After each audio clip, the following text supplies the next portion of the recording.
Before I start this review, let me preface it with saying I didn't obviously play through the whole entire experience. I only played a couple of hours, but I think that a couple of hours is all we really needed because this game all around was just so disappointing. I don't know what they were thinking except, hey, listen, we know that there is a big fan base for Lord of the Rings and we can probably cash grab. We can probably get this audience to buy anything that we release, so let's give it a go and hope that it makes money. I don't think that this game was really that good or strived in any specific area. I don't think that it was overly beautiful or played well. I didn't think that the characters were that amazing. I didn't think that even the atmosphere was all that good. I just think that all around, it was a really mediocre to bad experience. In the couple of hours that I played of this, I feel like I got the entire experience, right? I don't need to play anymore, and I don't want to play anymore. This is truly one of the most boring games I have played recently, and it is insulting to Tolkien fans and just to gamers that they thought that putting this out was acceptable. It's not a free-to-play game. It is a $30 to $40 experience, depending on which edition you get. And the fact that they thought, oh yeah, it's time to release this, this is a good level of quality, is so crazy to me. They delayed this game multiple times. I don't know what they were doing. Over the past couple of years when developing this game, I don't know what they were doing. And I understand that sometimes indie games can lack in a certain area because it's a smaller team, maybe they couldn't fully flesh out their idea, but there are some absolutely phenomenal indie games out there, and I think that when you have an IP of this scope, you should be putting your best foot forward, and I don't believe that they did it. This was either a team of people who have never made a game before, or they genuinely did not care enough about the fan base to create a good, full experience. So, it is time to rate Tales of the Shire, a Rings of Power game. The graphics for this are absolutely abysmal. Some of the worst graphics I have seen in a video game in years. It truly looked horrendous. You could walk 2 steps backward or 2 steps forward and there would be hobbits popping in and out. There would be flowers popping in and out. Everything looked like unrendered and it looked really unpolished. There were so many problems with this graphically that it was very hard to stay focused on the actual game and stay immersed.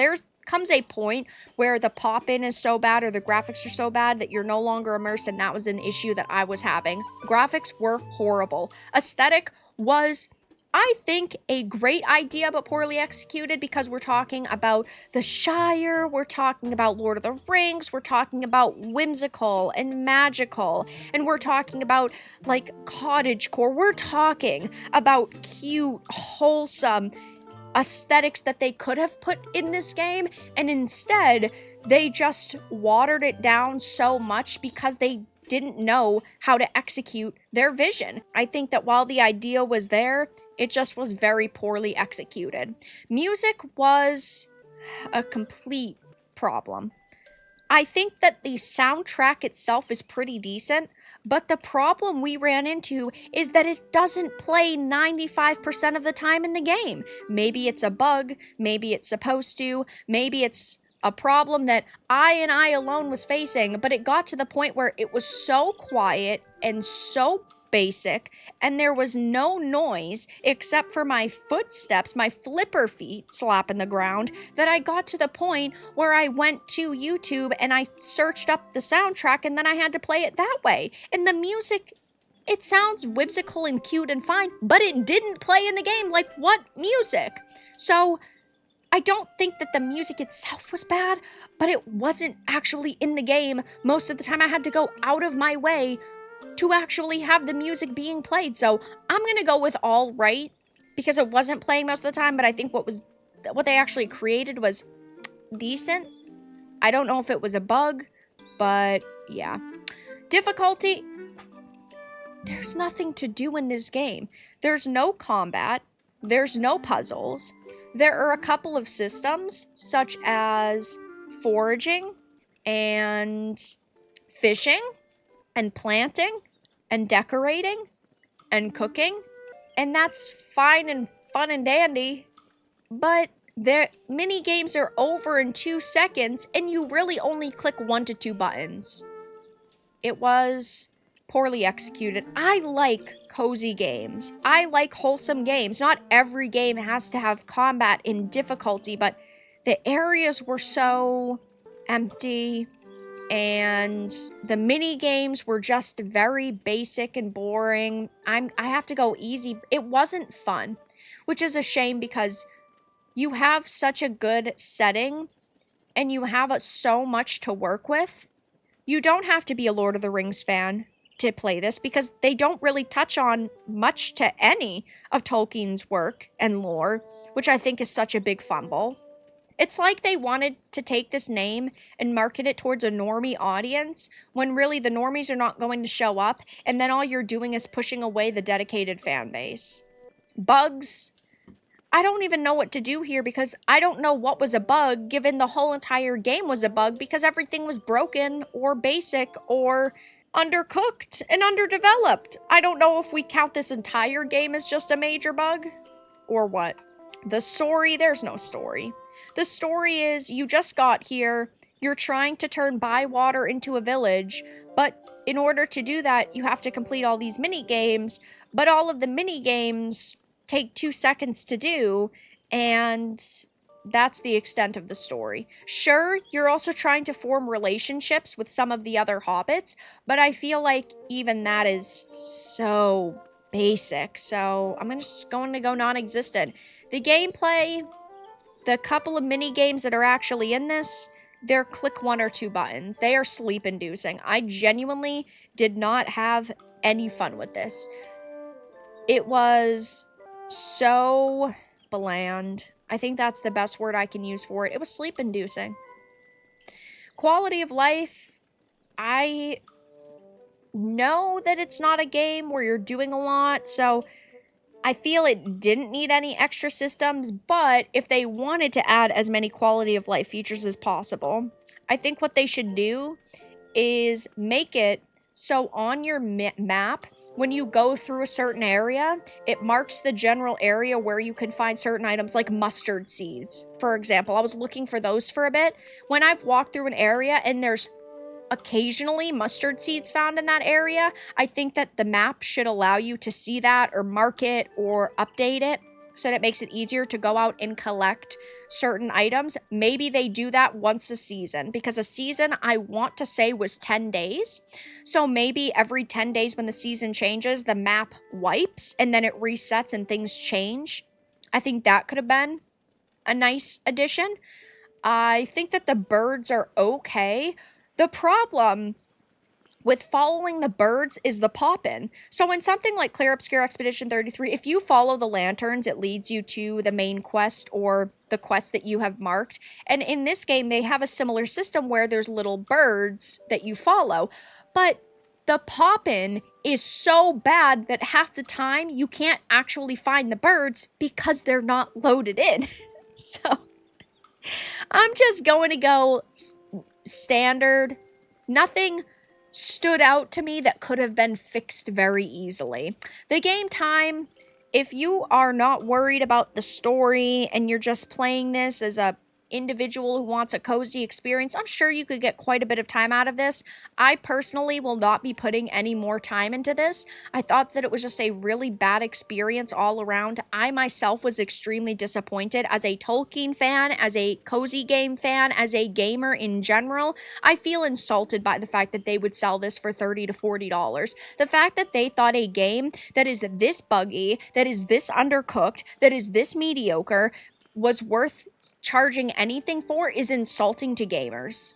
I'm going really short because I do not want to play any more of this, and there are times where I think a game is boring, but I will push through to experience the full thing. There's no way I'm going to do this, and I rarely say do not buy a game because you guys are adults. You can make your decision on what you think is worth a full price or not a full price. You do with your wallet as you see fit.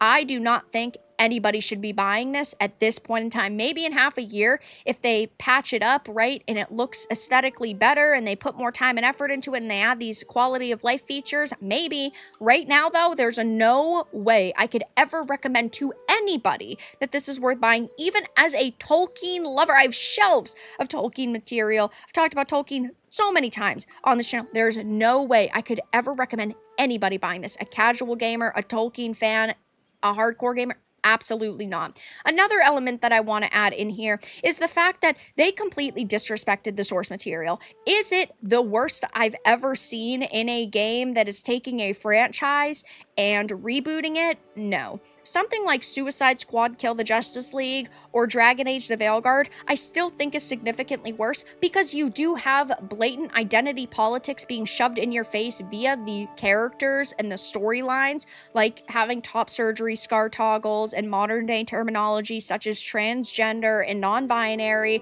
but they decided to go in the route of we are going to allow there to be like black hobbits and inclusive hobbits, and there's no gender in this game. You pick body types because they, of course, wanted to push inclusivity. This is what Sweet Baby Inc. does. Sweet Baby Inc. was affiliated with this project. I also thought that there were some very questionable pieces of content in this because we are talking about a company that takes DEI narratives and puts them into games and alters games so that they are more politically correct, but then they add a black hobbit who is a cotton farmer. What? That is insane. And I know that those people would turn it around and say, you're the racist for actually noticing that. It is crazy that they claim to be the most holier than thou moral police in the gaming industry when they make decisions like that. So not only does this disrespect Tolkien's material, but it also is just a terrible game all around that extremely controversial company is affiliated with. So if you buy this, just know you're supporting Sweet Baby Inc. and just people who generally hate gamers. I know that they have been very sensitive over the past couple of months regarding some of the backlash this game has faced. I still wanted to try it and give it a chance because I have talked about it on the channel, and I do think it's important to try games that I talk about. There's nothing redeemable about this. Single playthrough. I'm not even going to finish this playthrough. I am especially mad at the fact that they took the Lord of the Rings name and tried to use it to market this absolute pile of fucking slop. That is such a major problem for me. It is insane. You guys know I am very protective over some of my favorite franchises. I would be protective if the Knights of the Old Republic remake came out. I was extremely protective when Suicide Squad Kill the Justice League came out. I was extremely protective when the Gollum game came out, which was absolutely abysmal. And I am going to be extremely protective now. I'm giving this game a 2. It is irredeemable. It is a slap in the face to Tolkien fans and to casual gamers and gamers in general. And the fact that they thought it was acceptable to sell a product like this is mind-blowing. They delayed this game multiple times. I don't know where the budget went. I feel like there was a team of 5 developers who worked on this for 1 hour a fucking week. And then they decided, you know what, people are going to shut up and consume this product anyway because it's Lord of the Rings, and that is a massive insult. There is no world in which this is worth purchasing. It is bad. There's a reason why it is sitting at mixed on Steam. There's a reason it's got 4 reviews on Xbox, and there is a reason why basically nobody is talking about this except for a group of individuals who thought, right, that they would have at least given it a shot because it was Lord of the Rings. It is a terrible experience, and if you guys ever listen to anything I have ever said on this channel, do not waste your money on this.